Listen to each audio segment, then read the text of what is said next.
Hello guys, welcome back to our YouTube channel. In this video we are gonna see, what if Naruto was the Prince of Storm and got Harem in My Little Pony universe? Part 2.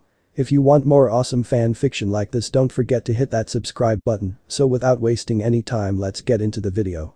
Celestia sighed once again as she brought the mug of her morning tea up to take a sip, looking at the empty spot in front of her in sadness while eating alone, as Luna was already in her bed to rest from her night job as Moon Princess and Guardian of Dreams. Auntie? A faraway echo of past memories rang in the back of her head as the spectral image of a young filly momentarily appeared sitting in front of her. Yes, Mealy, the Sun Alicorn heard herself answer. Don't call me like that. It's embarrassing. The very young Maelstrom answered, pouting, making past Celestia laugh a little. What did you want to ask? She remembered herself say with a gentle smile. When I'll get older, will you teach me how to rise the sun like you do? Celestia saw the young pony ask shyly. Only if you are a good boy, the echo of the princess's past answered. As the memories faded away, the Alicorn found herself alone again in the empty room filled only by the slow clocking of an ear clock. What happened? What drove us apart? He just eats in silence and then leaves to either train with the guards or either study and spend time with Luna. Can't he spend some time with me like he used to? He is ignoring my existence altogether. She asked to the empty seat, sighing. She hoped that once back the blonde stallion would have returned to be part of her life. Instead he still treated her coldly, detached, showing his old warmth only to Luna and his friends. Even the guards were treated more friendly than Celestia, and that was tearing her apart. He won't be able to hold a grudge forever, he will forgive me sooner or later.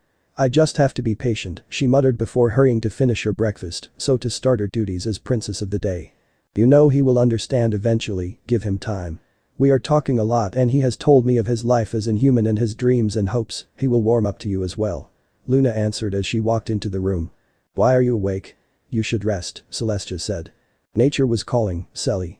Princess or not, I too need relief from time to time, the other answered, smirking. Then I won't keep you, the Sun Alicorn answered, smiling. I am trying to talk him into forgiving you, but it's not easy. Try to talk to him again. The Moon Princess answered before returning to her room. Meanwhile, Konoha Uchiha compound. Sasuke knew things were about to go so south to go full circle the moment a winged horse with a spiky blonde mane crashed through his door with a terrorized expression. Why are you here? And why without an hinge? You know people may panic at seeing a flying horse. It was a miracle people didn't notice Luna-san and Celestia-san last time they came here to take you, Sasuke had said, annoyed before freezing at seeing the horrified light in Naruto's eyes. I need help. I need help. I don't know what to do. The distressed Alicorn kept saying while walking in circles, his horn flaring without apparent control, making the whole room shock. The elemental nations may have jumped over some inventions technologically speaking during its populace's evolution, but the Uchiha heir was still having the same feeling a normal human would have at knowing that a few feet in front of him, there was a nuclear bomb ready to go boom. At the slightest provocation. The Dobe normally was a powerhouse in a human body, now he is a magical horse that can do magic with his horn. That means adding even more power to what he already had, and he is now panicking enough to lose control in the middle of Konoha. This is not good. The young man thought in dismay. What kind of problem? He asked, trying to sound calm and not panicking himself. A big one. An huge freaking problem I have no idea how to resolve. Naruto or Maelstrom or whatever, Sasuke thought, answered, shrieking. Can I ask to the others to join us? Sasuke asked back. Why? I don't want to die alone. If you blow up, I think more heads will find a solution more easily, the Uchiha said with his most convincing tone. Oh. Okay, try to see if the girls too can join. A female point of view would be good, very good, the stallion answered as the floor gave in under his body out of magical pressure, forming a crater. Do not demolish my house, I'll be back soon. Sasuke answered. As soon as he had calmly closed the door behind himself, he sprinted forward, running faster than he ever had in his whole life, even faster than when he had fought Kagaya and Naruto himself. His old teammate was a step close at vaporizing the village because unable to think straight, so he felt justified to simply grab his targets without stopping his run or explain, making Sakura, Ino, Tenten, Choji, Shikamaru, Kiba and Akamaru, Shino and even Rock Lee disappear in what seemed, from an outsider's point of view, a barely seen blur before returning home with a long chain of human rag dolls flaying behind him. You. Me. Dope. Help. Now. Sasuke said, launching those people inside the room before slamming closed the door and sealing it into full privacy mode. Why the room is spinning? Kiba asked with spinning eyes from his face down position on the floor. Duration? An equally confused Sakura asked, dumbfounded. No, fear that the idiot will blow up my house, no jutsu. Now stop asking and start helping. Sasuke answered. Let's calm down. What's happening, Naruto? Shikamaru asked with a groan. I didn't expect all of you to be here, even just Sakura and Ino would have been enough. The stallion answered. I was in a hurry and forgot to ask what the problem was, so I took everything I could put my hands on to cover every possible angle, Sasuke answered, huffing. Spit it out, why are you here? Ino asked, frowning. I need help in a matter of, well, heart. Maelstrom whispered while looking down. Heart? You are in love with someone?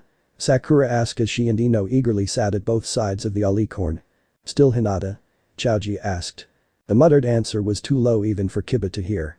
Can you speak louder? I think Akamaru too failed in hearing you, Kiba said, annoyed. Rainbow Dash, Maelstrom replied. Isn't she that girl you said helped managing the weather in the small town where she lives? Ino asked in surprise. Yes. He answered, nodding. You are in love with an horse, Kiba yelled in shock. Kiba, he is an horse himself. Shino answered calmly. Oh. Yeah, keep forgetting that the henge is the human body and the horse is the real one, it's kind of hard to get used to. The Inyazuka boy said, nodding. How did that happen? Tenten asked, curious.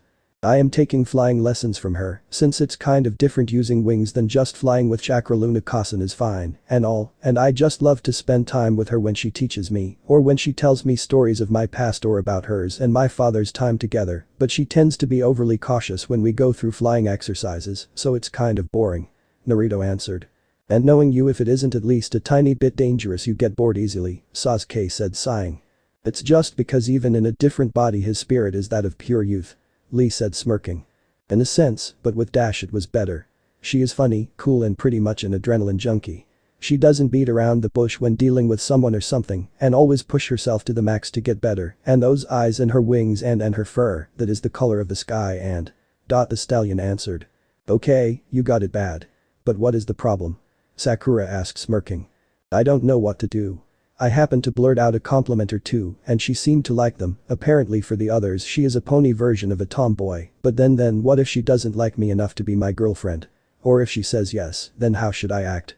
I never was in a relationship. Will I fuck up everything? I bet I will. Take me out of a fighting situation and I am hopeless. He answered. Calm down, the most important thing here is being rational and please Ino, stop petting him.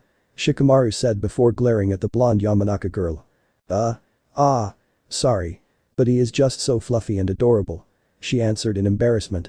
He kind of is, I heard that Kurenai-san actually squealed when she saw his Pegasus form for the first time, Sakura added. It's alicorn, Naruto said. Isn't that the same thing? You are a winged horse. Apparently not, there is a difference. Can we return to the matter at hand, please? Sasuke asked just as the door was kicked down by a furious Tsunade. You have 5 seconds to tell me why you kidnapped those shinobi before I, Naruto. Tsunade roared as she and Kakashi barged inside, but stopping once they saw the stallion in the middle of the room. He was asking us for help since he has fell in love with one of his friends, Shishu. Sakura answered. Fell in love? Okay, I'll handle this. The Sannin woman said while Kakashi simply gestured to someone outside to leave, probably Anbu that had followed them. Said that the masked Hokage leaned on the door while the woman moved to sit on the floor near Maelstrom before grabbing him and setting him on her lap, daring with a glare any of the present to comment her petting and hugging him. Ah-chan. The fuck are you doing? Maelstrom said. Silence. It will calm the two of us. Now who is this bitch that seduced you exactly? Tsunade asked. Ash is not a bitch. For God's sake, Ah-chan. I didn't tell Luna Kasan for this reason alone. She too would have blown a gasket about it, Naruto said in dismay. She is just worried to see an hussy corrupt you, just like me. Now start from the beginning and tell me how this happened and what did you go in full panic? The Sannin asked. Sigh. Okay, it all happened during our last flying session. Ponyville skies not so long ago. 2 streams of light could be seen soar above Ponyville at ludicrous speed, with the golden yellow one closely following the rainbow-colored one with barely a split-second difference, copying each maneuver the first went through, no matter if simple as a loop-de-loop or more complicated like a corkscrew spiral upward or downward. Both streams then separated and started flying side by side, spinning and turning before falling all the way to street level, dodging every pony they came across an instant before impact and startling the poor victims of their daring flight. The mad race came to a stop when a rather huge cloud appeared in front of them, making the 2 lights rapidly spin around it until it took a shape more similar to that of a pillow, where a blonde alicorn and a rainbow-haired Pegasus then collapsed onto it on their backs, laughing while lying there to rest. Oh boy. That was fast. And funny too.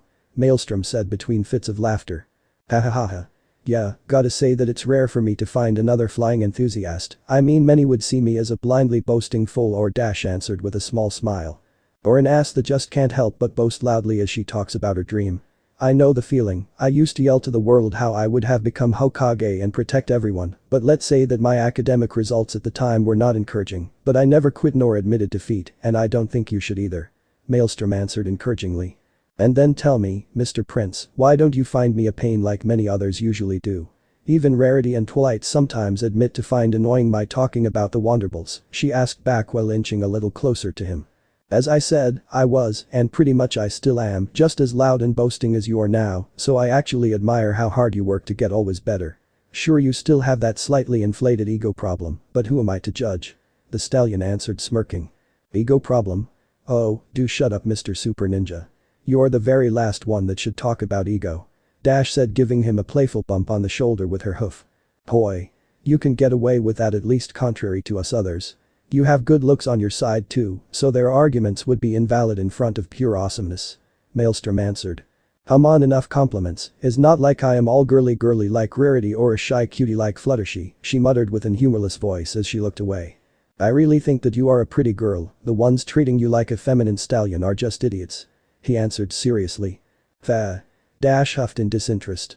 People didn't used to treat me like a person back in Konoha, you know. It was always like they expected me to sprout fangs and attack them, this in the worst case, otherwise they just liked to think that failure was the only outcome of everything I wanted to do. Even when I became a genin, the lowest level of ninja barely out of our academy, in their eyes, I could always see a total lack of trust or acknowledgement. You are a wonderful flyer, an incredible friend and a mare that everyone with even just a spark of common sense would kill to talk to, let alone date, he said as this time he was the one to move closer to her. Really? Dash muttered while turning to once again look at him. Really? He answered. And what about you? You really find me that cute? She asked. The following silence lasted only the smallest of instants, and yet it seemed to prolong to years as she looked in his cerulean eyes and he back in hers, unblinking as both committed to memory every detail of the other's face, before he lunged forward covering her lips with his. Warm, smooth flesh covered her mouth for a second before those foreign lips got pulled away, eyes once again open and looking at each other. Wawa, a very embarrassed Dash spluttered as Maelstrom slowly moved closer for another kiss. Please. He whispered almost too low to be heard. She didn't know why she caved in, but she moved forward herself in a new kiss when she felt his mouth open, though she grew slightly surprised until something else, his tongue as a small part of her brain not focused on kissing said, tentatively and tenderly caressed her own lips. Curious about what he wanted to do, she slowly left the, admittedly tasty, intruder slowly part her lips and meet her own tongue. Heat exploded in her mind, blowing away every thought as the stallion she was kissing moved through a shy exploring of her mouth, and she did the same, tasting every inch of him as his hooves circled her neck, deepening the experience. The same heat then moved to spread all over her body as instinct took over, making her more daring, more hungry, as she forcefully pushed back his tongue to gain even more from the kiss, and as soon as he responded with his own force, she found herself drowning, forgetting everything and everyone, and he doing the same, until only them existed at all.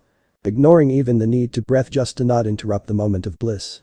When they eventually managed to stop, both Alicorn and Pegasus stood lying down, hugging each other with her forehead pressed on his, while both panted from the lack of oxygen. I know it's late to ask, but would you be my girlfriend? Maelstrom muttered. I think that I can do that, but what was that? A flustered Dash answered meekly. Well, it started like a kiss, then it went down into a bit of French kissing tea, then I don't know, I kind of went into autopilot at a certain point. You didn't like that? He asked back. In answer, the rainbow-maned Pegasus just pounced on him to repeat the kiss until once again the need to breath pretended attention. I don't know what this French whatever is, but Celestia, if you know how to kiss, Dash said while giving little kisses to the stallion. It was my first time actually, he admitted blushing. Lucky me then, I got a boyfriend that is a natural in this sort of things. She answered smirking, making the other laugh happily and hug her tightly. Their cuddling though went interrupted by a new voice calling for Dash to show up. Dash. There is a certain Gilda looking for you.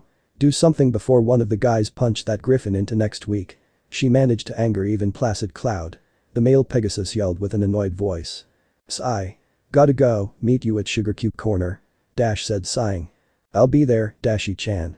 Maelstrom answered smirking. Ought to remember that the chan suffix you use is a sort of compliment, the mare muttered before joining her friend to talk with this Gilda. As soon as the girl disappeared from view though the placid smile Maelstrom was sporting dropped to leave room to the horrified expression that the stallion was barely holding back to not scare Dash.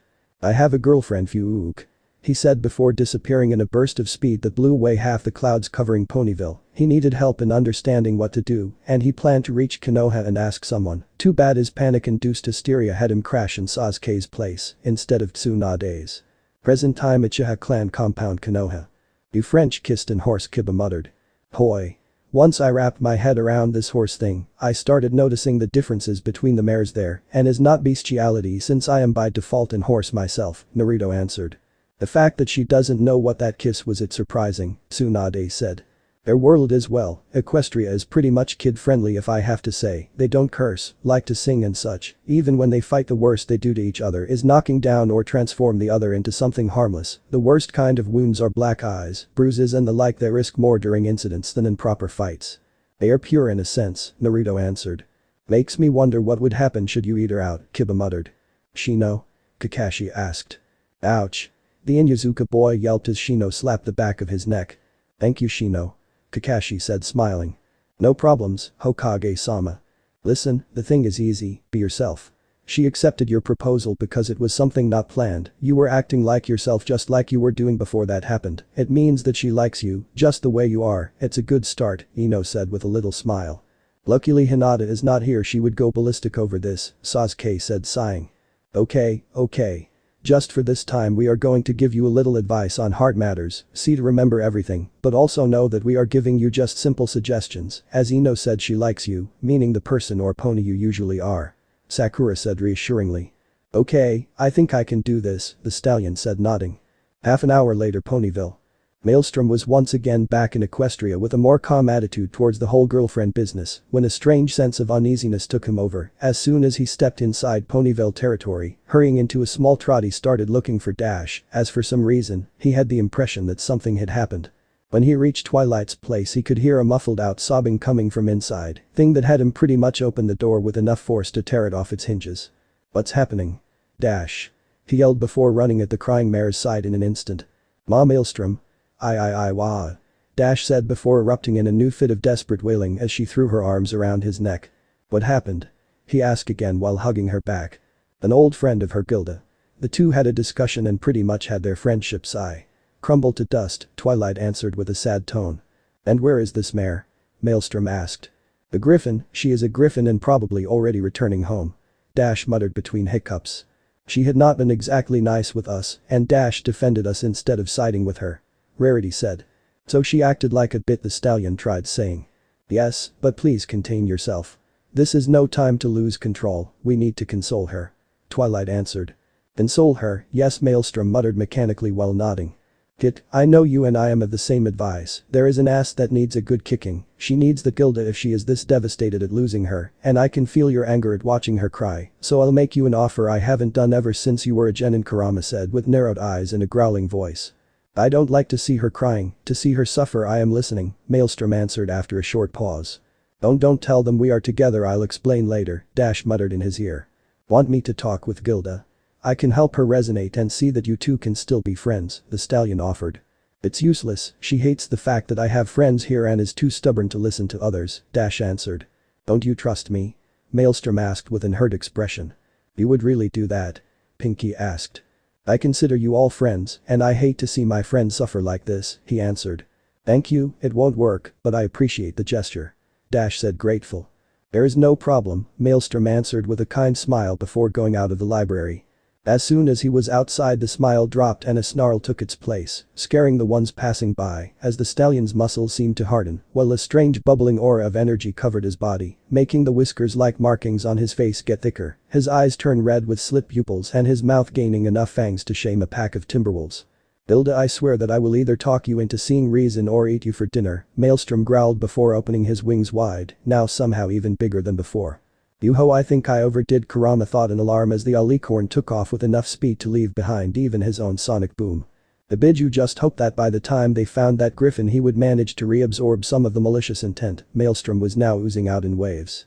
But Gilda not too far away. "Stupid Dash, stupid unicorns and stupid earth ponies wasting her time with those losers," sniff. "What was wrong in being just the two of us I wonder?" We were the coolest ones, the others were just an hindrance, the female griffin muttered while oscillating between anger and sadness. Whatever. I don't need her, I don't need anybody. I am better alone than surrounded by losers. She then said while biting down a new uncool sob. It was in that moment that pure rage surged from behind her as a bullet of reddish gold energy flew past her before taking the shape of an alicorn that then moved to stand on a cloud to glare at her with blood-colored eyes. "Gilda?" he asked, sneering. "And you are?" she asked back while preparing her talons for battle. "Ash Coldfriend, the one that hates with a passion to see her suffer and cry," Maelstrom answered. "Eh? You seem different from those weaklings Dash had the stupid idea to be friends with, it means that she is still redeemable," Gilda said, smirking. "Calm down, she wouldn't want to see you like this, nor for her best friend to become your dinner," Kurama said from the seal. Taking in a huge breath, the stallion slowly calmed himself down until the bubbling aura disappeared inside his body to look at the griffin with once again blue eyes. "Came down?" Gilda asked.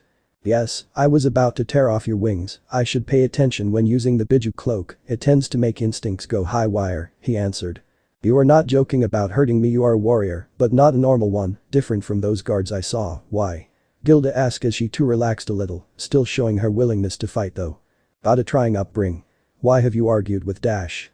"Just because she made new friends," Maelstrom asked. "She made uncool friends, pathetic ones like that spineless Fluttershy or the bookworm, those had to take her away," she answered bitterly. To her surprise, the last anger she could see in his eyes just evaporated as he sat on that cloud to look at her in sadness. "You're lonely, do you? How many friends do you have other than Dash?" "Lonely? Don't make me laugh. I am swarmed by people wishing to have a little of my attention," Gilda answered as she too joined him on the cloud with a theatrical flare of her wings. "Hey, there is no need to lie," he answered with a kind smile. "I am not telling lies," she answered, indignant.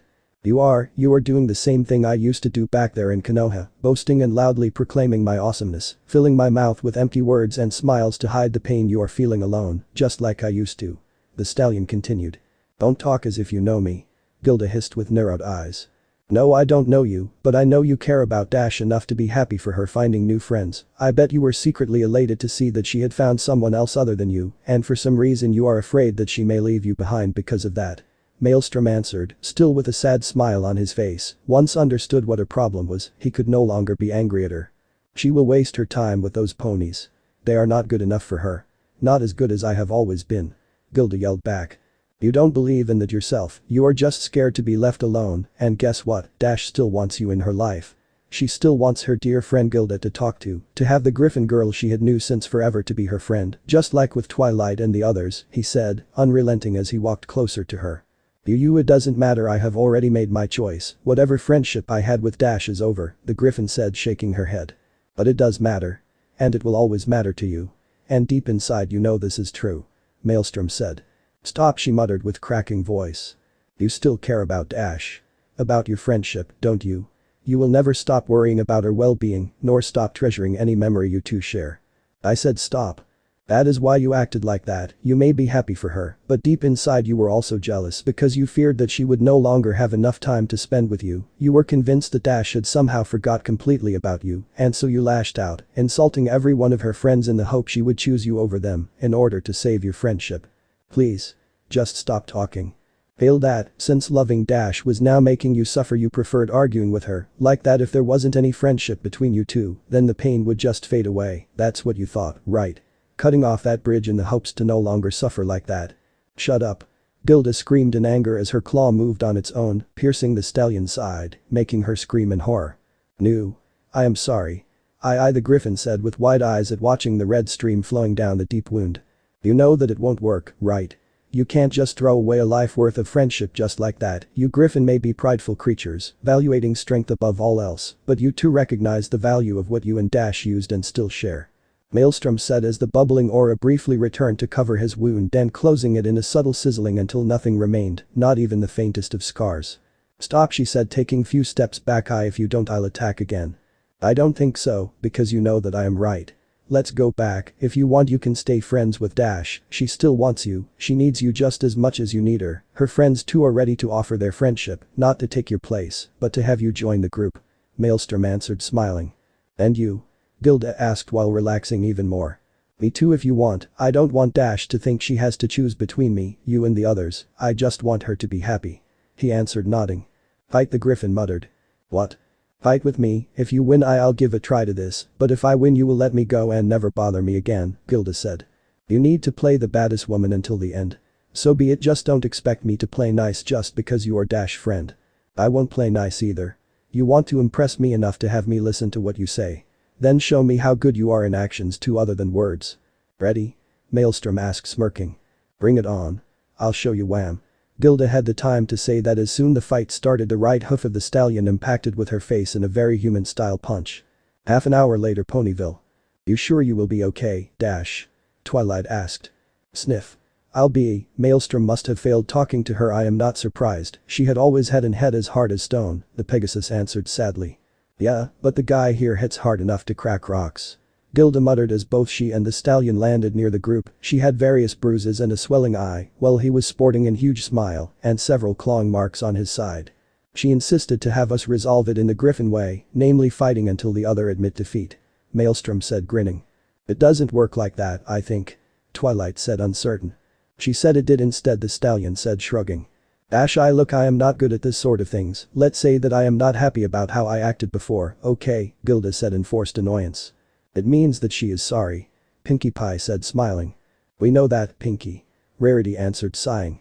Sigh, okay, I am sorry, I just couldn't accept that you could leave me behind. How are we supposed to keep in touch now? The Griffin said sighing.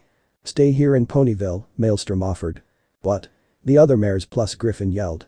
Celestia always wonders how to show that between ponies and griffins there can be peace. Having one openly joining Ponyville and even help with the weather would show that the two races can coexist, specifically granted that the griffin will stop being an ass. The stallion said. Okay, I think I can accept talking with some ponies. I'll need to lower my standards, but I'll survive. Gilda said, yelping when Maelstrom stomped on her claw with a scowl. What did I say about that? He asked. Keep the boasting to a minimum, give me some time though, I am trying. Gilda answered. Where should she live then? Applejack asked. Considering that any pony else other than Dash would just go mad at her attitude until it gets fixed, I say that both should share an apartment or better, the one I bought here when I decided that I needed a place to crash in when coming here, as long as they leave me sleep on the couch I am fine. Maelstrom answered. I can't accept, Gilda answered, barely moving fast enough to grab a key. There. 2 bedrooms, a bathroom, big living room, a nice balcony to use to watch the clouds and a spacious kitchen, just pay attention to the parquet. The stallion answered smirking. Thanks, Dash said hugging him. No problem, now you and Gilda have a chance to be friends once again and help that stubborn parrot to be a more likable girl. He said winking. Sorry if I want to keep our relationship secret, but for now I don't want to get too much attention on us, Dash said whispering. It's because I am a prince. I don't care about that. He whispered back. It's not that, just have patience for now, I just don't want people giving you troubles because you have a non-noble mare friend. She asked. Okay, but only because you asked. Because I don't like this. The stallion answered. Can you show us where is the place? We have lots to talk about.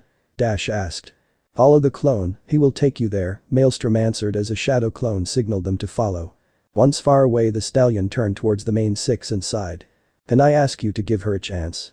We already decided to, dear. Don't worry. Rarity said smiling. Thank you. Okie dokie, we resolved this finally. I'll need to prepare a cake for Gilda's welcome party then. Pinkie said happily. Cake sounds good, do you mind if I help? Maelstrom answered smirking. You know how to cook. Cool. The pink pony said with a wide smile.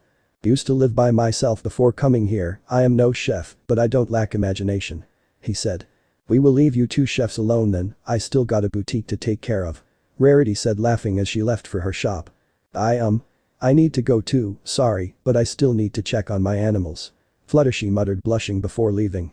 I'll go too, I still need to see where Spike has gone since some pony suggested him to have some fun without warning me, Twilight said while glaring at Maelstrom. Hoy. That guy needs to have fun too. He is not your slave. He answered. I know, I am just worried about him, the unicorn muttered as she walked away. Sorry, Maelstrom said. No, it's okay. Maybe I am making him overwork after all, she answered. Come on. Our super pie won't prepare itself. Pinkie said before dragging the stallion behind her. Okay. I am coming. He answered laughing. Sometime later Rock Farm. Igneous Rock, Pinkie's father, knew something was bad when a stallion of all people came visiting their home.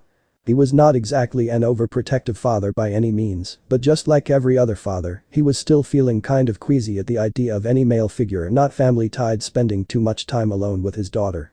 "My dear, he is just helping with a secret project of Pinky, I don't think there is anything to worry about, they are just friends, that's all," the stallion's wife said for what must have been the 10th time in the last 30 minutes. "I am not exactly worried, mind you, I am just keeping my ears open and my senses sharp as my rocks," Igneous answered even too much casually as he stalked closer to the kitchen door, trying to appear nonchalant as some pony just passing by. "Look, I trust you and I trust my daughter, and I will show you that there is nothing to be worried about, now listen," the mayor said, huffing as both moved closer to the door to listen. "Wow, that's huge," they heard Pinky say in wonder, making her father splutter. "You think?" Maelstrom answered, uncertain. "Huh. I had always seen way smaller ones, or at least I never saw something like this in person, only on pictures," she answered, giggling. "In pictures? Where?" Igneous mouthed with an horrified expression. "SSSH. Quartz hissed. "Do you think it will fit inside?" Maelstrom asked, unknowingly making both parents go green in their face. "Maybe cramming it in. You can try pushing hard until it enters all the way," Pinky answered. "I am going to be sick," Igneous muttered between gauging sounds, while his wife was too shocked to even breath. "It would make a mess, Pinky. Stuff would splatter everywhere and make things too sticky," the stallion said in disgust from inside. "That may be, but it still tastes good. I can't believe how much of that you can actually gobble down, doesn't all that stuff make you sick?" he asked. "What can I say? I am a glutton," she answered with a new giggle. "Oh, Celestia," Court said while sitting on the floor in shock. "You know what? Whatever. Open wide so we can start," and Maelstrom was about to say when Igneous broke down the door in his haste to enter. "What are you? Oh. You are making a pie, haha." "Just a pie," the girl's father yelled before rapidly dropping everything. One saw Maelstrom and Pinky covered from head to tail in floor, with various splotches of chocolate here and there, and a huge pie near them. "Yoo-hoo. I wanted to see if I could make the most biggest chocolate pie ever, and Maelstrom helped me," Pinky answered with a wide smile. "The problem is that we got so caught up in preparing it that we never considered how to actually have it fit in the oven. At least in the meantime, I got some clones to clean up, like that. You won't have a mess for a kitchen," the prince answered, nodding. "Ah. Okay. I thought it doesn't matter, but thank you for cleaning up everything, your highness." "There was no need," Igneous said with a forced smile, while trying to pretend he had never burst inside. "Try cutting the thing in half and cook it like that, you can put it back together once done," Quartz added from outside with a relieved expression. "Okay, Mum," Pinky said, smiling and waving at her parents as they left the room. "Nice ponies," Maelstrom muttered, shivering when Pinky licked his cheek. It needs more sugar, still good though," the pink pony said seriously. "Please don't do that," the stallion said, blushing. "Yes please, don't," Quartz muttered, gagging, while Igneous kept hammering his head on a big rock to erase the images he had conjured in his head by himself during his spying. "Pinky?" Maelstrom said. "Yes," she answered, surprised to watch him lick her cheek. "Yep. You taste better than chocolate, I was right," the stallion said, smirking before walking outside to use the garden hose to clean himself. "Are you sure this won't backfire?" Kurama asked. "Like what?" "I was joking, she licked me and I licked her back," Maelstrom asked. "Ah. Whatever your left wing, you still have some orange crust on that," the Biju answered. Behind them, unseen, Pinkie Pie had just momentarily turned into tomato pie as her whole body had took a deep red color. Out of embarrassment, shaking her head strongly, she joined the stallion for a throat cleaning. That the young stallion offered himself as an helper in the shop. The element of laughter worked in as a way to spend some time while waiting for Dash to resolve her issues with Gilda. "I was wondering," he said during a moment of quiet after the last client left. "Yes?" Pinkie asked back. "Your mane, is it made of cotton candy?" "I swear it looks exactly like that," Maelstrom asked while pointing at her mane and then at the small cloud of pink sugar resting in a corner of the counter. "No silly. Otherwise people would always try to eat it," she answered, giggling. "You sure?" he asked with narrowed eyes. "Yoo-hoo. This is all mane, but I do love making look like cotton candy, it's all fluffy and sweet." "I don't believe you, come on. Let me taste it," the stallion said, smirking while trying to catch her. "Never. My cotton, I mean mane, is mine alone," Pinkie said dramatically. "I knew it. It is made of sugar. Come on, just a morsel," he asked while still chasing the giggling mare. "Knew it. It's all mine," she answered, smiling while dodging him. Both kept jazzing each other in the small shop until a very amused Miss Cake came out from the back. Sorry if I interrupt your oh so important game, but I need a cool, strong stallion to take out of storage some sacks of sugar, since my beloved husband this time has managed to found a believable excuse to not do that himself. The mayor asked smirking. I am coming, Cake-san. Where should I put them? And how many? Maelstrom asked. 2 sacks would be wonderful if you don't mind, just take those out and put them on the table, she answered. I'll do that, he answered nodding before leaving the two alone. So? Miss Cake asked. So? Pinky replied. When the wedding. I'll make you a nice price on the cake. The elder mayor said smirking deviously. Yep. It's not like that. We are just friends. Pinky answered immediately. Me and my husband too have been just friends years ago, you two look so cute together and seem to both enjoy playing and have fun, and he is also a prince that for some reason Celestia only knows, no pun intended, is not a stuck-up fool, so why not? Miss Cake asked. I don't need a cold friend. We are just friend and I am happy like that. Pinky answered smiling. You sure? Sure. Really, really? The mayor pressed with a knowing smile. Okay, I like to play with him, so what? Pinky admitted. Only playing. Yes. That's not very convincing, and you yourself know that, Miss Cake said laughing at the girl's flustered face. Hoy. Something wrong? Meseltram asked once rejoined the two on the front of the store. Just a little friendly teasing about Pinky's love life, she fears that her target won't take her seriously, Miss Cake answered. I never said that. Pinky replied shocked. But you were thinking it, the other said. That is not true. Pinky answered pouting. Ow. Don't listen to her, she is doing this on purpose to get a reaction from you, Maelstrom said as he moved one of his wings to cover her in a friendly hug. People used to do the same to me and never listened to what I said. Sure, maybe my perennial smiling and pranking wasn't helping, but hey. At least I was trying making others happy. Just like you. He then said smiling. Me? And who else? Never had so much fun at a party like when taking part to one of yours, you are simply amazing and bringing out smiles. One of the kindest and most caring girls I have ever met, especially with cotton candy mane sweetening the deal. The stallion answered. Again with the cotton candy, enough with that, you meanie. Pinky answered with her biggest smile. Enough pleasantries, I need help putting the new orders in the oven, mind helping me, Pinky? My husband should finally be back any moment, so we will be able to release our poor hostage. Miss Cake said, sounding strangely proud to Maelstrom's ears. I was happy to help you, Cake-san. Please ask me again if you ever need help. The stallion said with a little bow of his head. May as well, saying that a prince baked or biscuits kind of help selling them, ha ha ha. The mayor said making the stallion chuckle in answer. If you say so. See you around, Pinky? He asked. Okay. Until next time. The pink mayor answered waving at his retreating form. See? He enjoys your parties and you specifically you'll thank me the next time, Miss Cake said proudly. I won't answer to that provocation, Pinky muttered while moving on the back of the shop, trying to suppress certain ideas about turning one of her friends into something more. I have a strange feeling of dread. I just hope that it is not something I am the cause for. The brat can mess around all he wants, but I would prefer remain clean, thank you very much. Kurama thought while in the seal before curling into a tighter ball to try ignore the uneasiness tickling at the back of his head. Experimenting new things. It was a new day in Ponyville, the sky was clear, birds were chirping happily, and the warm rays of the sun seemed to do their worst to make the various ponies struggle with the idea of just lying down on the grass to do nothing. MMMMMMH. And it was also a new day of flying lessons between Maelstrom Knight and Rainbow Dash. MMMMMMH. Lesson that as usual finished with the two resting on a lonely cloud to catch their breath before moving to a more interesting, from their point of view, round of face sucking, also known as kissing. I don't think I will ever stop enjoying this, Dash muttered as she snuggled closer to the stallion with a content smile. Me neither, but why keeping everything a secret? He answered. I want to be selfish and keep my cold friend all to myself, she answered smirking. You're a bad girl, you know. The stallion said chuckling. So what? I may be the element of loyalty, but this doesn't mean I have to always share the goods. If you say so. Hey I was wondering, Maelstrom said uncertain. Yes. There is something I wish to try. Can we? Try something? And what is it? Dash asked. Apparently something cooler even than that kind of kissing, he said blushing. Do tell. She answered eagerly. You sure? Do it. If it's another awesome thing like that then I am very willing to try. Dash said with a furious nod. Okay, brace yourself, Maelstrom said before flipping the girl on her back. What are you doing? She asked confused. In my old world they would jokingly call this tasting the rainbow should make you feel good. The stallion answered while trailing small kisses down her neck, on her chest and stomach, and then continue always lower, making the Pegasus grow red-faced once understood where he was going. Wait. Under there is my I don't under she said in alarm until he started, making her eyes go wider and wider until. Elemental country's Konoha Hokage Tower.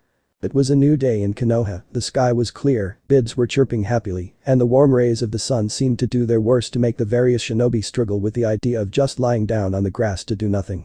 Especially their dear Hokage Kakashi Hatake, naturally born lazy ass. That quiet moment of peace though went drastically interrupted when a faraway sound shocked the whole village, breaking every form of glass present in there. Same thing also happening in every other village. Oh my gosh. What the fuck was that? Kakashi yelled with wide eyes while looking out the window in confusion. Back in Equestria. Maelstrom was silently looking with horrified eyes the result of his work while unconsciously still licking his lips. Oh, God. I think I killed her, he muttered with wide eyes. Ugh, dash moaned with vacant eyes while drooling, mumbling incoherently and trembling in microshocks of pleasure. Luckily the former shinobi still had Kurama and the seal, ready to disperse his wisdom coming from his being a biju, created by the sage of the six paths himself Hagoromo Otsutsuki. Try poking her with a stick. The biju said uncertain. 1 hour later Sugar Cube Corner after a short visit to a doctor paid to keep everything secret. Hoi dash. How went with your flying lessons? Applejack asked curious at seeing the Pegasus stumble inside with a dumb smile literally frozen on her face. Good. It went good. A lot of nice things went very good. Dash answered with a very excited tone. You okay? You sound kind of like an overdrive, Twilight asked curious. Do? Me? I am fine, a bit overwhelmed, but I am fine. Just tried something new, she answered immediately. Cool down, girl. You look like a filly in a sugar rush. Gilda said smirking. Oh okay, Dash said taking a deep breath and literally deflating to take a seat. You're all wobbly now. Hehe. You look like jelly. Pinky said giggling. Just a little weak on the legs, the rainbow-maned Pegasus said sighing longingly. This is strange, did Maelstrom do something strange? Twilight asked with narrowed eyes. Maelstrom? Mine. I mean, no, we have just tried some new tricks, some new awesome tricks of the kind that blows the mind and makes you wonder what heaven tastes like, Dash answered while walking away in a zombie-like fashion. Wow, that was unexpected, Twilight said surprised. She probably just needs some rest, nothing to worry about. Rarity answered with a calm smile. I'll go ask instead, that sounded like something interesting. Gilda said smirking before hurrying out. TCH. Griffins, never knowing when minding their own businesses. Rarity said sighing dramatically. Hawk's the biggest gossiper, oh Ponyville, Applejack muttered. What was that, dear? Nothing. It wouldn't be the last or only time Dash would appear in Ponyville with a similar expression, but even stranger would be see both Maelstrom and Dash walk around the small town with a look of total bliss etched on the faces. When asked, neither would give more details than an off-hoof comment about their newfound appreciation for numbers. Especially the 69 for some reason, all for other ponies' confusion. Act 2 Hinata vs the Mare Harem takes place after the Narumare 6, Trixie in place of Rarity, pairing is confirmed. Elemental countries Konoha. Wait, let me see if I got this, you want to challenge us? Twilight Sparkle said with narrowed eyes, nor her the other element bearers hiding their being ponies just like Maelstrom. Yes, Hinata growled in answer. Why? Applejack asked dumbfounded. He should have been mine. Everyone knows how the manga ends. Why you six had to change things? The Hyuga woman said enraged. Not everyone was happy about it, so I guess those are okay about us staying with him, Dash answered with a smug grin while nuzzling the embarrassed stallion. Screw the Narahina haters. I challenge you six. For the right to stay with him, Hinata said crossing her arms. He is an alicorn and you inhuman, I don't think it will work between you two. Rarity said with a raised eyebrow. You can't change me into a pony. You did it with him. The human woman asked bitterly. Princess Celestia could do that because he was a pony at the beginning, we just returned him to his true body, we can't do that with you, who do you think we are? A conversion bureau? Twilight asked annoyed. I don't care. I still want to challenge you, even just to know who's best between us. Hinata answered. You know what? Hey, if I am going to listen to another whining, you have a challenge. Applejack said with narrowed eyes. Good. And what do you want us to face off? The Hyuga woman asked. Eating contest, he likes the torment stuff, right? I bet I can eat more than you, but vegetarian if you don't mind. The Earth Pony answered. Ah. I am the only one that can out-eat Naruto-kun, you have already lost. Hinata said proudly. We'll see, Sugar Cube, we'll see. AJ said smirking. 3 minutes later. C75 Kakashi said in awe once the contest was over. Yep. That was darn good, now I see why you love this stuff. Taste awesome, Applejack said while daintily cleaning her mouth with an handkerchief before joining the cheering group of mares to kiss Maelstrom's cheek. Burp. I am not defeated yet. Hinata moaned from her place at the counter, her 60 bowls looking almost ashamed themselves at the defeat. Who's next? Twilight asked. Fluttershy. I think she is 100 times more cute than her when doing her shy thing, Dash said smirking. As if. People adores me when I poke my fingers and mutter Naruto-kun, I get an increase in popularity just from that in every episode. Hinata said. Please don't pull me into this, I don't like being in the center of attention, Fluttershy muttered as she tried to hide her heavily blushing face behind her own mane. The effect was instantaneous as even the most battle-hardened sadistic mean bastard shinobi of Konoha squealed in answer at the impossibly cute image. Fuck. Even Sasuke had left out a stricken "Aw. That's cute." After a mere 3 seconds of exposure. Nope. I guess this counts as a victory for the shy one and us by reflex. Trixie said smirking while adding another point to the pony team counter. Hinata groaned in disbelief as he fell on all four with an aura of despair around her. You can still do this, Wani-sama. Hanabi said trying to cheer up her big sister. I am next then if you don't mind. Twilight said. I can do this, what's the challenge? Hinata asked. A simple quiz, beauty is not everything you know. Being smart too can be sexy and he likes when I play teacher, if you catch my drift. The unicorn said smirking. You so be it. Choose what we will have our quiz about. The Hyuga woman said seething in anger. I'll help you, we'll answer questions about this world and its shinobi villages, Twilight answered as Shikamaru Nara moved between them to act as referee. 10 minutes later.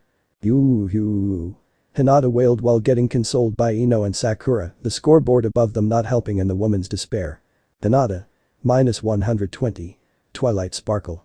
12,527. Didn't know someone could go into negative numbers, Tsunade muttered. Me neither, Kakashi answered. That's it. If I can't have him, no one will. Yandere Salt no Jutsu. Hinata screamed in rage as she pulled the cord of a devilish chainsaw she took out of thin air. Ruun. Maelstrom yelled as he and the others escaped the madly laughing Hyuga while the other shinobi tried to stop the snapped clan heiress. But I didn't get to compete. Pinky said with a whine. Just shut up and run. Dash yelled as they managed to enter the portal Celestia created for them just in time to escape. The moon had just fully rose to the sky, although somehow slower than usual, some of the more observant ponies still around noticed when both Luna and Maelstrom could be seen walk through the corridors of the castle while talking, the princess of the night, alternating a tale of the prince's past to a small lesson either about magic or how to rule a country. Very good, you managed to follow my magic and help me rise the moon, you are doing wonderful progresses, Luna said smiling. Thank you, mother.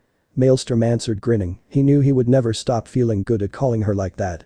Once understood how to teach you, your results started showing, it means that we can reach even better results. She said.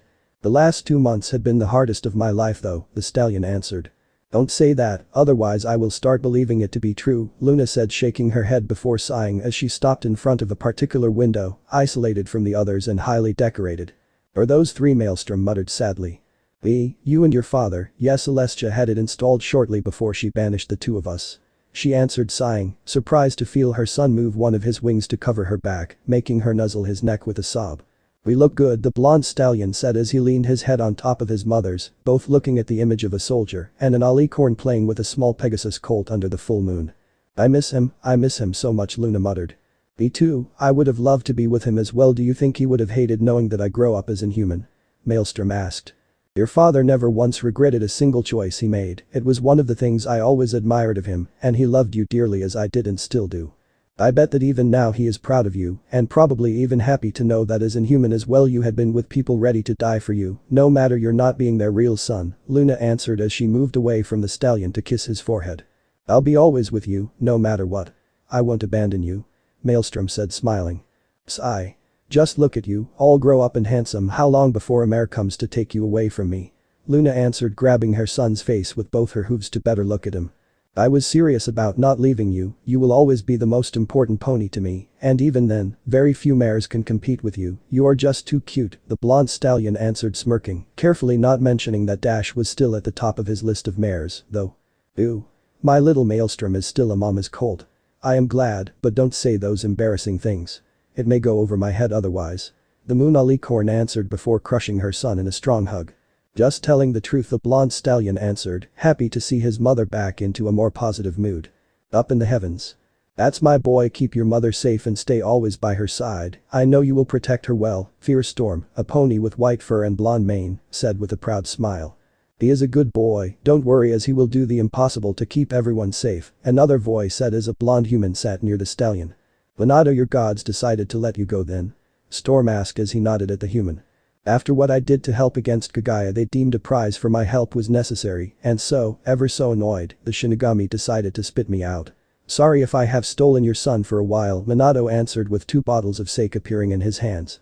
He still grew up into a respectable pony, I kept watching over the 2 of them all the same, and as inhuman he did look like you, so I don't think it would have been hard for him to believe to be your son, Storm answered as he grabbed one of the bottles with his mouth to take a swing before gagging at the strong flavor.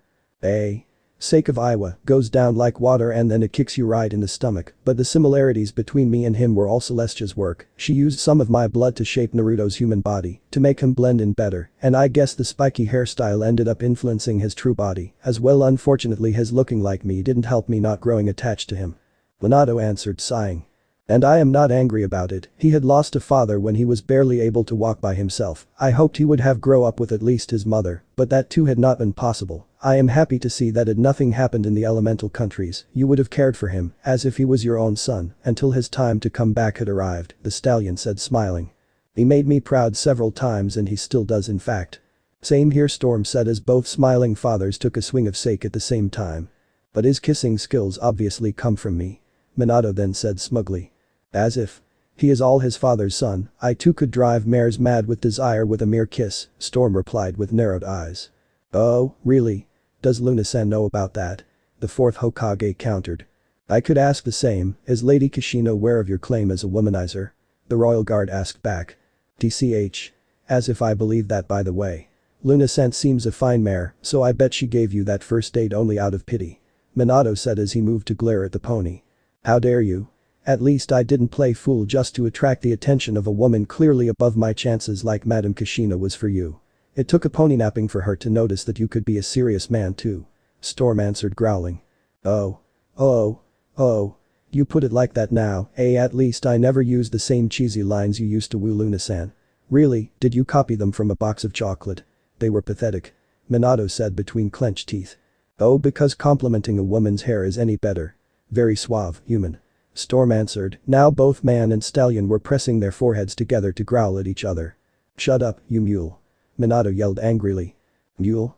Mule, you are just an ignorant hairless ape and you dare mock me, that's it. I am going to show you how my hooves are not just here for show. Storm roared in rage. Come and get me then. I'll kick your ass so hard you'll choke on my sandals. Minato answered, and with a duo of war cries both human and pony jumped each other to give start to a fierce no-holds-barred beatdown. Sigh.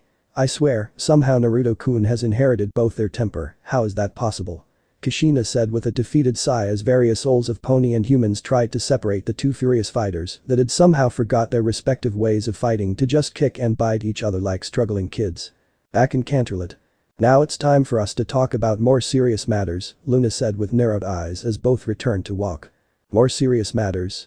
Maelstrom asked as a pair of night guards passed by them, causing him turn his head to follow the 2 mares, making them giggle and wink at him.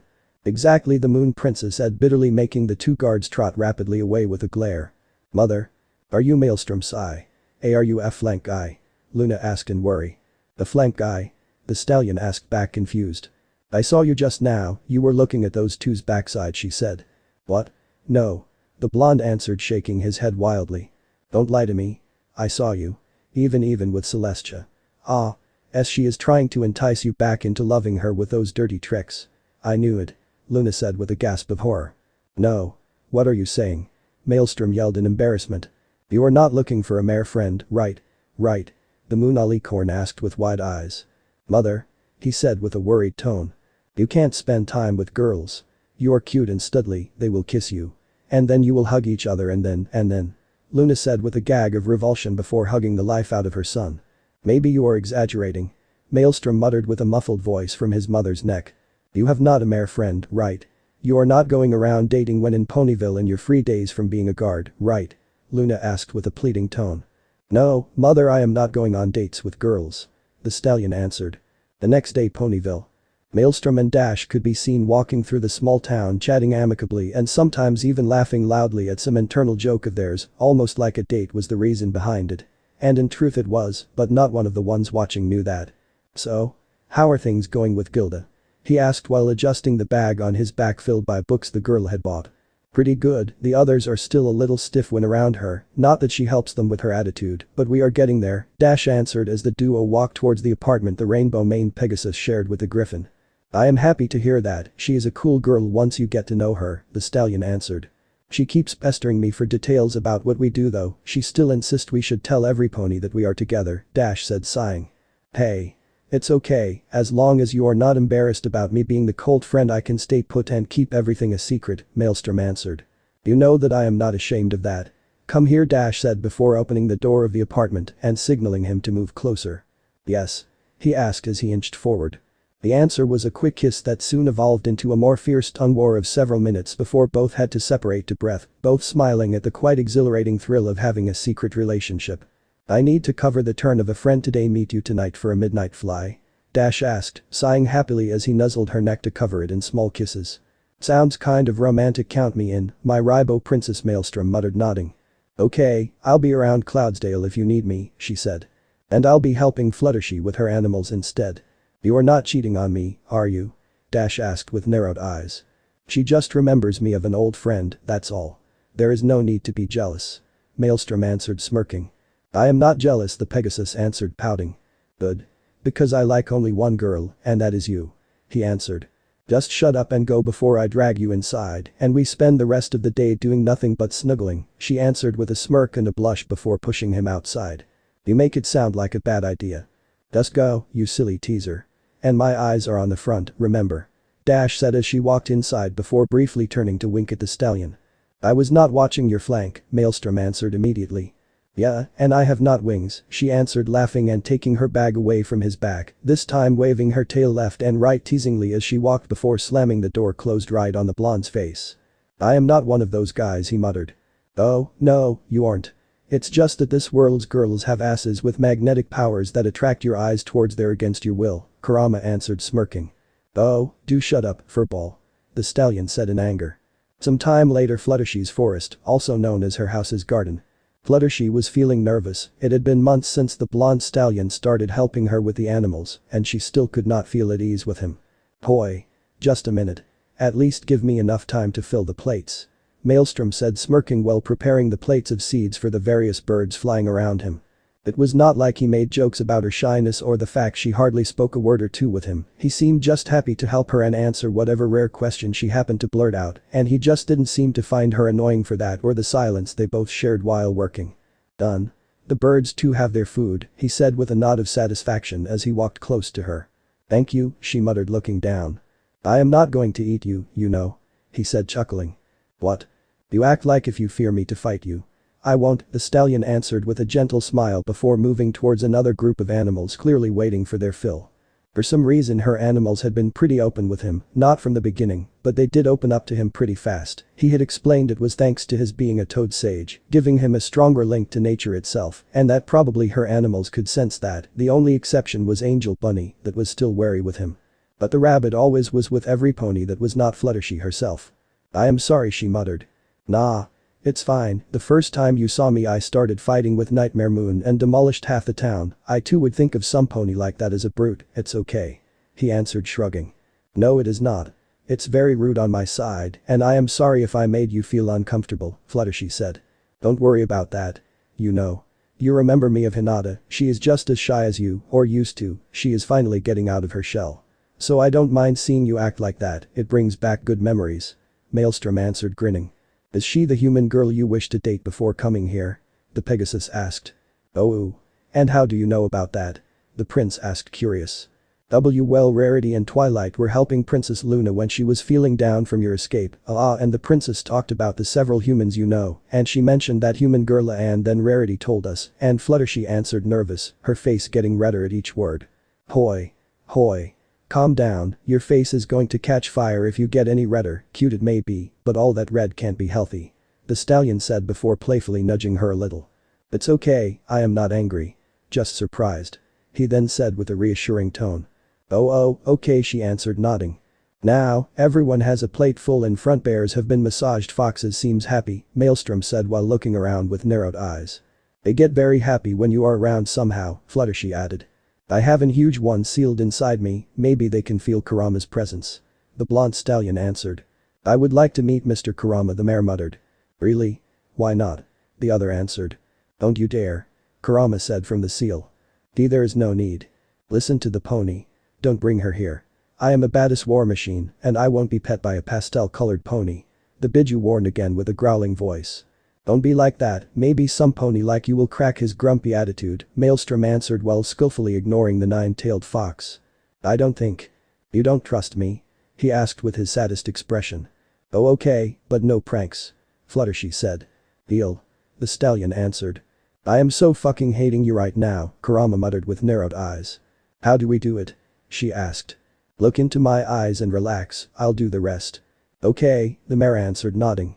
This is for my comment about you looking at the girls' asses, right? It's definitely your revenge for that, the Biju muttered, easily ignored by the alicorn. Empty your mind, I never tried this before, so it may make you feel a little nauseous, just bear with it, Maelstrom whispered. Inside the seal few minutes later. With a small tumbling of an hard landing, both Alicorn and Pegasus reached the by now waterless ore system representing the seal, Maelstrom sporting a satisfied smile, while Fluttershy just stumbled a little to get up. Well, I'll be damned, it worked. He said amazed. It doesn't look like a nice place, the mare muttered. Sorry, my body has pretty much set on functionality more than comfort, the stallion said in embarrassment. Your body? Fluttershy asked. Yep. The tubes are my coils, physical energy, spiritual energy, magic, and the third ones are the chakra ones, he explained as he walked forward. I didn't mean to offend, she answered immediately.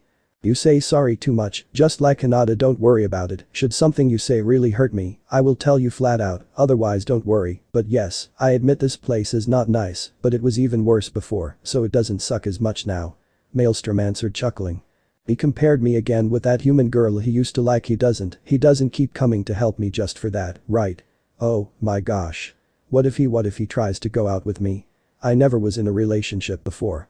What should I do? Fluttershy thought in worry. Let's see to the right. No, left, it was left.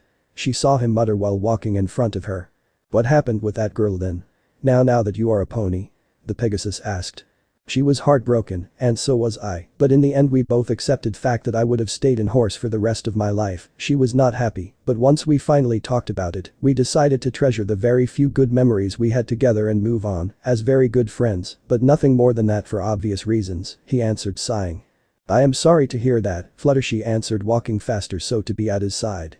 It's okay, we just wished we had started sooner to date, but at least like this it hurt less, even just a little bit. Maelstrom said shaking his head. Do you think she will find some pony else?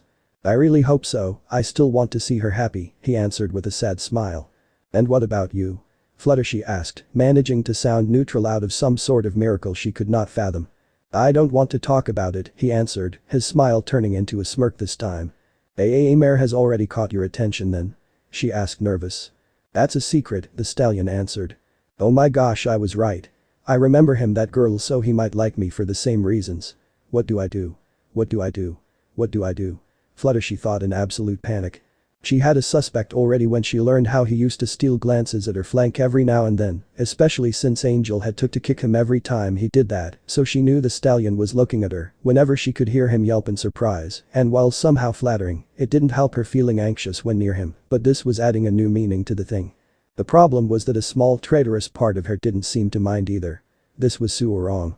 Especially since he was a prince and Luna's son. What if his mother was contrary to the thing? Would the princess banish her on the moon? And if she was completely wrong instead? It would be so shameful to ask him about it and have Maelstrom answer that it was all in Fluttershy's head instead. Ooh, the shame if that was true, but even then, should he really feel something? Why her then? She was not strong or sure of herself or particularly smart or. Fluttershy, can you hear me? The blonde stallion asked in worry, his voice finally cutting through the chaos in her head. What? She asked. Found the furry idiot he was hiding. Come on, furball. Say hi. Maelstrom said before yelling to the black void in front of the two. I am not coming out, came the booming voice of the fox. Come on. We have guests. Don't do the usual bastard and come out. The blonde replied. Sigh fine. But after this no more tourists, Kurama said with a grumble as he walked towards the duo with thundering steps until he was completely visible. Ooh. Fluttershy said in wonder as she walked closer. Yeah, I am awesome, thank you for noticing it. Kurama said smirking. Your ears are so cute. Just like the ones of a bunny. The mayor said happily, making Maelstrom burst into a fit of mad laughing. The first thing you noticed are the ears. Ooh oh. This is just rich. The mighty QB recognized for his fluffy ears. Wahahahaha. The stallion said with watering eyes and troubled breathing from all his laughing. I am so going to eat you, Naruto, Kurama muttered with a venom-coated voice. Don't listen to him, Mr. Kurama, your ears are really cute and fluffy. And I do like them, Fluttershy answered with a gentle smile. And now she is baby talking him, a faraway echo said in amusement, heard only by Kurama and Maelstrom. That was Matatabi. Is the connection within Naruto still working? No. The Biju thought in panic. It's all okay, Mr. Kurama. I am right here. Fluttershy said as she hugged his hand, one of his fingers actually due to the colossal size of the fox, to pet him. Stop. I have a reputation. You can't treat me like a newborn kid. Kurama said in horror as the laughs of the other Biju now echoed the laughing of Maelstrom at his expenses. SSSH. It's all okay, I am not going to laugh at you, Mr. Kurama. I am your friend. The mare said with a maternal tone as she caressed his fur. It's so warm and soft, she then added, nuzzling her face in his paw. Maybe we should go. Hoo. We disturbed his nap after all, Maelstrom said while barely biting down his laughs. Oh, poor dear, do you need something then? A blanket or a pillow, and huge one of course. Fluttershy said in worry. Why not a teddy bear? PFFFT ha. The voice of the seven-tailed Biju echoed in the back of Kurama's head before a new round of laughs started all over again. Yep. Definitely time to go. Bye, furball. Maelstrom said rapidly after noticing the heavy tick surfacing on Kurama's eye. You think you would mind if I sing him a lullaby? The mare asked while looking at the stallion and so missing the fox glare at her, promising absolute agony and pain should she really try to sing a lullaby for him. Nah. We just need to go, we still have a lot of things to do, he answered, now worried himself that the Biju would revert into his old mass murdering, killing machine mindset any moment. You're right. Goodbye, Mr. Kurama. Sleep well and don't fear nightmares. They are only bad dreams. Fluttershy said before both disappeared from the seal. Aigh. Once sure no one was around, Kurama drew back his head to let out a scream of utter rage that would have had even Kagaya run away in fear. Back in the real world. Here we are. And not a minute past here while we were inside, just pure awesomeness made seal, Maelstrom said happily as soon as both he and the mare returned from their short trip. Mr. Kurama seems like a nice fox, I am happy to have met him, Fluttershy said with a little smile. Fuck you, Kurama grumbled in answer. He said he was happy to meet you himself, the stallion answered smirking. The two kept walking until the young mare started lagging behind with a doubtful expression. She muttered looking down. Spit it out, I am all ears. He asked moving closer. I was going to Applejack for some apples, do you mind accompany me? Fluttershy asked. That's it. Oh my gosh, I was too direct. Now he'll think that I am trying something. Even then, why I am nervous about it. I shouldn't be happy of him accepting, right? Or I should. Oh, Celestia, this is too complicated. The mare though in horror before his chuckle shocked her. Apples? Why not? Was wondering what to have as a snack. After you, Milady. Maelstrom answered with a smile and a deep bow. Oh okay. Follow me. Fluttershy answered nodding. 1 hour later. Well, I'll be damn darned, did they plant new ones? I swear there were less tree last time I was here, Maelstrom muttered in surprise at seeing that no matter how far he looked the line of apple trees seemed to go on forever. Yep. We of the apple family take great pride in our acres, but no new trees planted yet. A new voice said in clear smugness. Mr. Big Macintosh. Did we chose a bad moment? Fluttershy asked. Nah. It's never a bad moment to visit, you know that. Especially when all the family is reunited, Big Mac answered with a wide smile. Big Mac. I think it's time you let me taste some apples instead of just bucking them, you cheap flank. The blonde stallion said smirking. You were a pain AJ for the help in making you see a reason, she wanted to punish you, so no apples. The other answered as the two bumped hooves. So you helped them as well? Fluttershy asked as the three walked towards the biggest group of ponies. A little, first by bucking trees and then by helping with the baskets. I had the bad idea of using clones, and AJ and Big Mac here immediately started abusing it, Maelstrom said with a theatrical sigh, making the earth pony with them laugh. 1,000 helpers on tap. It would have been a waste not to use them. Big Mac answered grinning. 1,000? How many clones can you do? Fluttershy asked. Made a bet with Shikamaru once about my total limit before I drop exhausted, he answered embarrassed. And? Big Mac asked. We lost count after 1 million and just decided to set the whole number to a lot and be happy with that, the stallion answered sighing, completely ignoring the bulged out eyes of the other two. Yep. That's a lot of clones, the earth pony muttered with a weak chuckle. Any further argument stopped when a small filly-shaped bullet slammed on Maelstrom's chest with a squealing cry of boss. Making him fall down on the grass with said young filly hugging his chest with a wide smile. Bloom? The three heard Applejack say as she neared them. What happened? Maelstrom asked with a wheezing voice from his place on the grass. The filly happened. AJ answered with narrowed eyes. Boss. What are you doing here? Apple Bloom asked. Decided to finally get some darn apples here since I almost broke my back while working here without getting any, he answered as he finally got free to stand up. Nothing else? The filly asked teasingly. Well, meeting a certain cutie mark crusader might have helped me decide, he answered smirking. I was referring to Applejack. Aren't you here to see her? Bloom asked confused. Bloom, what the hey are you saying? Applejack yelled with wide eyes. Ha ha ha ha. Oh boy. Does she like to put you into embarrassing situations? Maelstrom answered laughing. Nopany noticed the worried expression on Fluttershy's face melt as soon as AJ started denying everything. We are just friends, Bloom. He helps me with bucking and nothing else. The mayor said. I didn't know that you were a liar, Big Mac muttered smirking. Not you too. Between Bloom and Granny Smith I don't know what to do anymore. AJ said in despair. Why does Bloom call you boss?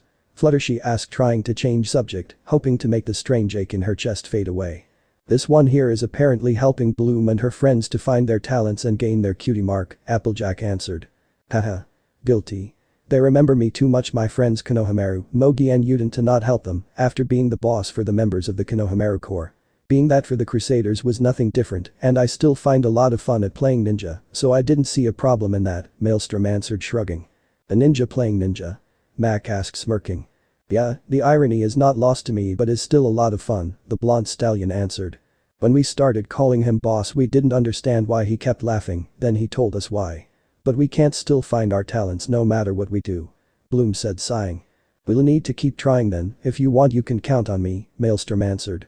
Thank you boss. Come on. I'll present you the rest of the family. The filly said, latching to his tail to pull him. Bloom. He and Fluttershy are not here for that, let them have some apples and then leave, Big Mac said. Oh. You are on a date, Bloom said shocked. Beep. Shy shrieked in answer.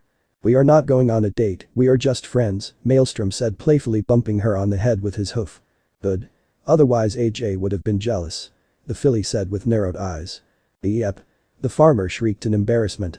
Don't listen to her, she is just reading all those sappy books Sweetie Belle gives her. AJ then added rapidly. It's okay. Konohamaru too kept asking me about random girls being my mare friends, I am used to that, he answered. Ah. I got it. You are trying to woo both so to have two mare friends at the same time. Bloom said in realization. Double yep. Both AJ and Shy yelled at the same time. You were doing that on purpose now, Maelstrom said, trying to look stern, even if the barely restrained quirks of his lips showed how hard he was fighting the urge to smirk. Maybe. The filly answered with a mischievous smile. Come here. I'll buck you so hard you land in Manhattan. AJ roared in fury as she chased Bloom away. Sorry, Fluttershy muttered, making the alicorn sigh.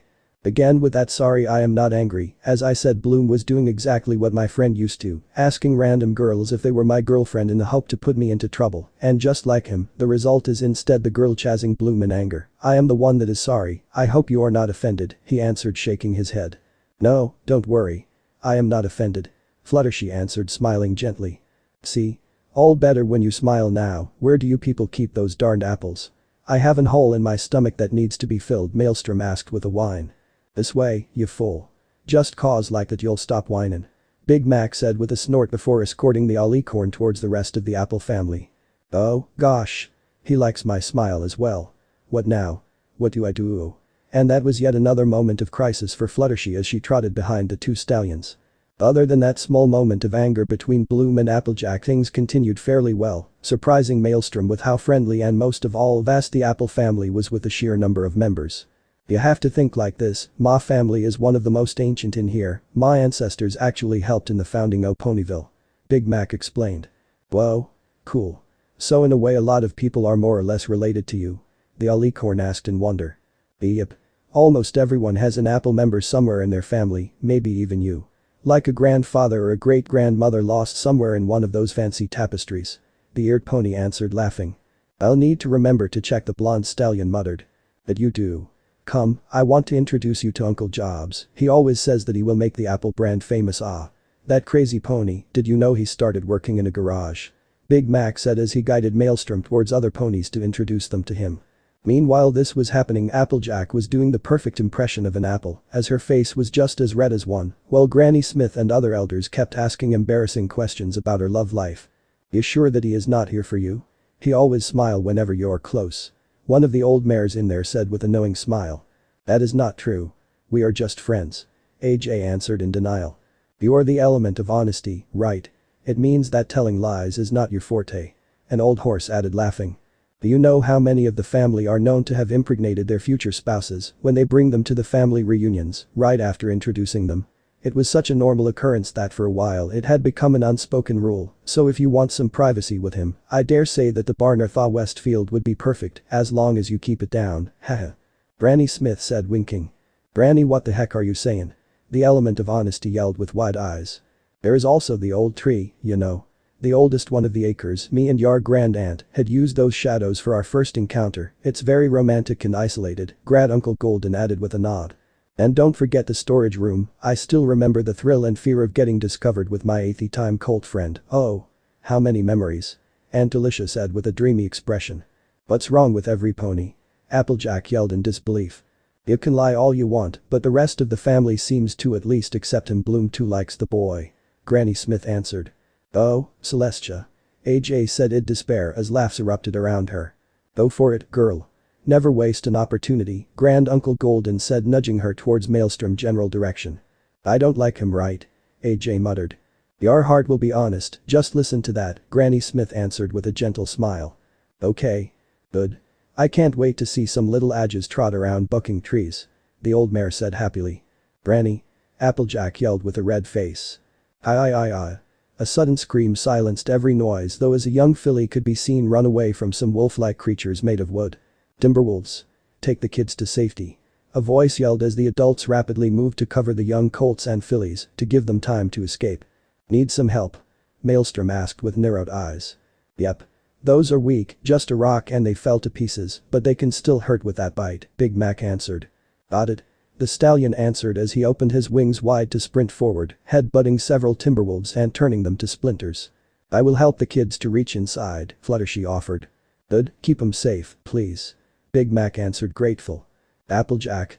Maelstrom yelled as he joined the girl just in time to see her use her back legs to kick a near creature, making its lupin head shot high in the sky. They will return, magic makes them regenerate, AJ said. At least I won't have them on my conscience, he answered smirking. AJ. Help. Bloom yelled in fear as she ran away from a couple of timberwolves chasing her with evident hunger shining in their eyes. Blue AJ yelled in horror at seeing the young filly trip in her run, she was just too far for her to help even by running at her top speed. The young girl yelled in fear as she saw the timberwolves pounce on her before closing her eyes to not see. The sound that followed was of fangs piercing flesh and then a grunting sounding more of annoyance than of pain coming from above her tiny head. What boss? Bloom yelled with wide eyes at seeing the towering form of the Alicorn prince standing in front of her with a gentle smile. You okay?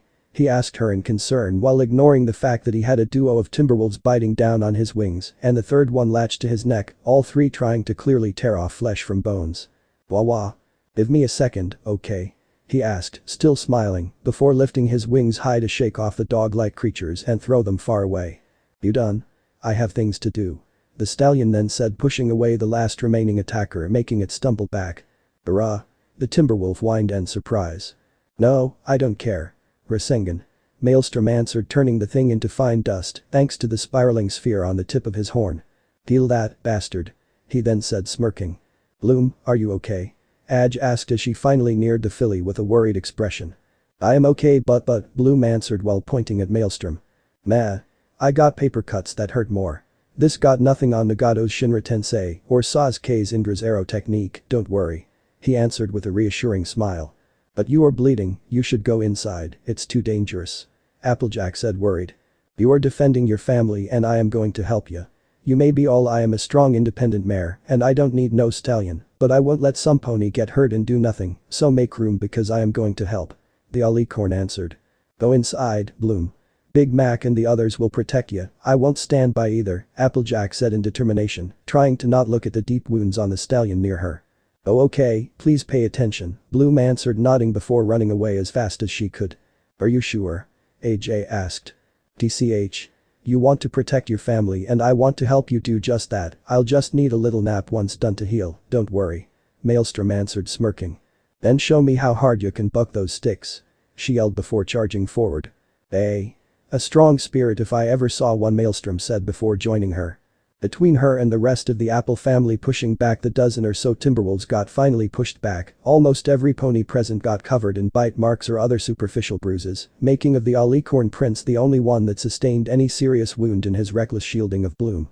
Not that AJ minded since at least it helped saving her little sister. I'll go call a medic for those bites, they look nasty, Big Mac said as he trotted outside. I am coming with you. AJ said as she followed him, not before a last hug to the alicorn followed by an heartfelt thank you on her side. Boy. There is no need for that. I just need a nap to recover. Really. Maelstrom tried saying to the retreating duo before sighing in defeat. Let them do their thing so they will calm down. In the meantime I'll deal with the healing, there was magic in the bites too, so it kind of resisted my powers, but now I think I got how to work around it, so go sleep somewhere and let me work my art, Kurama said while looking over the wounds on the stallion's body from inside the seal with a calculative gaze. Do you need any help? Fluttershy asked concerned. It's okay, I just need a place to relax. He answered smiling. You sure? Thanks to Kurama I possess a rather good healing factor, ever since I became an alicorn the two received a very nice boost, so I just need to rest and my body will heal by itself rapidly, Maelstrom answered. I'll still watch over you in case of need, you can't just dismiss that because you heal fast, Fluttershy replied with narrowed eyes. Sigh. I give up, you others can do whatever you want, I admit defeat. He answered sighing before collapsing on a pile of hay to fall rapidly asleep. Poor dear, sure he moves around a lot when he sleeps though, Fluttershy muttered in surprise at seeing the stallion toss around mumbling in his sleep. Unknown to her, inside Maelstrom's head a rather nice dream was being played, and as usual a certain rainbow-maned mare was the sole protagonist of it, both he and Dash chazzing each other between clouds with her giggles ringing musically in his ears, until he finally pounced on her, tackling her on a near cloud to nuzzle in her neck. He heard her moan as he covered her neck in small kisses just the way he knew she liked. In the real world though, the wildly trashing alicorn managed to pounce, still sleeping, on the near Fluttershy, pulling her with him on the pile of hay, and somehow without waking up with a surprised yelp the shy mare had left out in answer. What do I do now? If I move he will wake up and think I tried to snuggle close to him while he was defenseless. He yelped. Fluttershy yelled mentally while the alicorn kept hugging her, stopping her mental whining once he started kissing her neck, making her mew in surprise. Zzz cute zzz like soft. He grumbled in his sleep before latching to her ear to gently nibble it. Oh. Ooh oh. She muttered with a very red face at feeling a pleasurable warmth spread all over her from his hug and, for her standards, strange way of kissing. Ooh She moaned as he started licking the right spot on her neck, making her subconsciously snuggle closer to him and kissing his forehead without thinking. His hugs did feel nice, she decided. We are here. We got a doctor. AJ yelled from outside, startling Fluttershy back into reality. Beep. With an high-pitched scream the shy Pegasus disentangled herself from Maelstrom in order to return to her position near him, waking up the stallion. What happened? He asked with half-lidded eyes. Nothing happened. You were just sleeping. Fluttershy replied while trembling in complete embarrassment in a corner, face redder than ever while she looked down.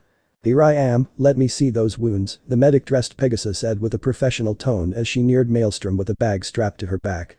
As I was trying to say, I have an healing factor. The wounds are already cozying by themselves. Why no one ever listened to what I say? Maelstrom answered with a whine while showing the already fading away signs on his neck and wings. Really fascinating. Mind if I study the results? Please. The doctor asked. Sigh. If you have to, he muttered defeated. You okay, Fluttershy? AJ asked curious while ignoring the enthusiast doctor as she beepized the alicorn prince's healing powers. Me? I am fine. I am just a bit overwhelmed, that's all. The other answered, nodding rapidly. You can go home, if you want. We'll take good care of him, Big Mac said smiling. And you won't like being around as soon as Princess Luna will hear about Maelstrom getting hurt, she will go nightmare on this, AJ added. No, it's okay, I'll stay just in case he needs help, Fluttershy answered. If you have to, AJ answered, unsure as to why she felt uneasy at hearing her wishing to stay or at seeing the doctor probing around on the stallion's body. Someone's jealous? Big Mac asked with a whisper. May I ask? A blushing AJ yelled, bucking the big earth pony all the way outside with a single kick of hers and making him reach low orbit thanks to the power of feminine fury, TM empowering her outburst. The bad feeling is getting stronger. I am starting to wish to be out of the seal now. This won't end well, not even in the slightest, Kurama thought as he retreated even deeper in the seal, just to be safe from whatever mess was about to crash on him and his vessel. Amak 1 Big Mac's restless nights. Applejack's room Monday. AJ was trashing around her bed with a grimace as another dream plagued her night, and just like the others, a certain blonde stallion was the cause of it. Or to be precise, her brother Big Mac was responsible for putting ideas about Maelstrom in her head and Rarity for giving her those romance novels for her birthday, not that she had read any of them, of course. Certainly not. No sir. Okay, maybe a page or two. Dream. AJ was calmly bucking trees when the Alicorn prince walked closer to her with purpose-filled steps and a determined expression. Applejack? He asked. Yes. She answered before going wide-eyed as he kissed her hungrily. I love you, please marry me. The blonde stallion had asked immediately after the kiss ended. After that, for some reason, the scene switched to the two of them going at it savagely behind a stack of hay, with her yelling the most obscene things ever heard in all Equestria as he had his twisted way with her. Real-world Mac's bedroom. Mac's sleep went disturbed when the door of his room exploded into shreds and AJ walked inside with dark bags under her eyes and pure hatred shining on her face. Yes? He asked, trembling. My ack. She yelled as a sort of war cry before pouncing on him to deliver a gruesome beating that would have even a sadistic torturer puke in disgust. Mac's bedroom Tuesday. The bandaged Mac was cautiously sleeping in the ruins of his old bed before the new door once again went demolished. AJ had dreamed of her and Maelstrom mating furiously in front of the whole Apple family, with the others watching cheering for her as she rode the Alicorn savagely. My ack. She yelled her war cry before pouncing again on Mac to deliver a new and more gruesome beating as a punishment for his constant teasing. Mac's bedroom Wednesday. The even more bandaged Mac was cautiously sleeping on the massive splinters that used to be his old bed before the third door went demolished. AJ had dreamed of her and Maelstrom having wild intercourses under a tree, with him slamming her against the bark with enough strength to have apples fall down around them. My ack.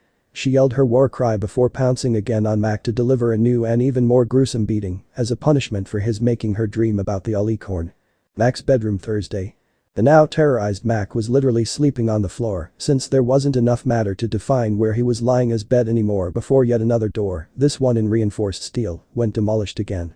AJ had dreamed of her and Maelstrom having drunk monkey sex on the counter of Sugarcube Corner after an eventful foreplay with chocolate and whipped cream. My ack. She yelled her war cry before pouncing again on Mac. Mac's bedroom Friday. Crash.